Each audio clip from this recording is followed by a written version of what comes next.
তো গাইস আমরা এখানে পিৎজা বানাবো। প্রথমে ময়দা নিয়ে নিয়েছি, তারপরে দিয়ে দিলাম একটু হালকা লবণ, এরপরে দেবো টক দই। তো এবারে টক দইটা দিয়ে দিলাম, ভালো করে সবটা মাখিয়ে নেবো। ভালো করে মাখিয়ে একটা ডো বানিয়ে নেবো। এরকম ভাবে ভালো করে মাখিয়ে নিতে হবে। ডো বানানো হয়ে গেছে, এবারে এটাকে আমরা 30 মিনিট ঢাকা দিয়ে রেখে দেবো। এখানে আমি পেঁয়াজ, ক্যাপসিকাম, টমেটো ভেজে নিয়েছি, আর এখানে মাংসটা কষিয়ে নিয়েছি। এবারে আমি 30 মিনিট হয়ে গেছে, এইটা ডোটা দুটো ভাগ করে নেব। থালাটা আমি ঘিটা দিয়ে দিলাম, ঘি দিয়ে আমি থালাটা ব্রাশ করে নেব।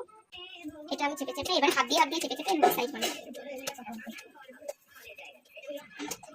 এবারে কাঁটা চামচ দিয়ে এরকম করে আমরা নেব, এরকম ভাবে।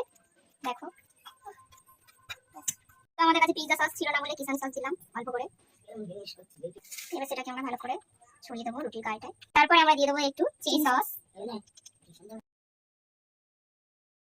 তো একটু কালচে কালচে টাইপের কালার এসছে, কারণ আমরা এতে দিয়েছি সয়া সস।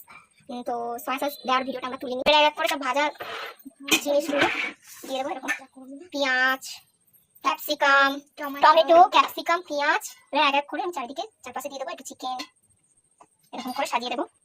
এরকম করে সাজানোর পরে এবার আমরা দিয়ে দেবো চিজ। ওপর দিয়ে একটু চিজ ছড়িয়ে দেবো এরকম ভাবে।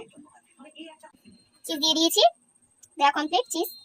এখানে আবারও একটা এরকম বানিয়ে নেওয়া হচ্ছে। তো আমি এখানে গামলিতে জল দিয়ে দিয়েছি, আর এখানে স্লো মোশনে গ্যাস জ্বলছে, আর এখানে আমি জল দিয়ে দিয়েছি একটা ডেক্সিতে। আর এই পিৎজা থালাটা এবার এর উপরে দিয়ে দেবো। 15 মিনিটের জন্য এটা চাপা দিয়ে রাখবো। তো ফাইনালি আমাদের পিৎজা রেডি। ইয়ে, এবার খাওয়ার পালা। কাটিং চলছে, পিৎজা কাটিং।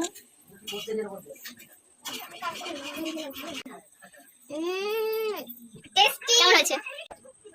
দারুণ। তো বন্ধুরা হেল্প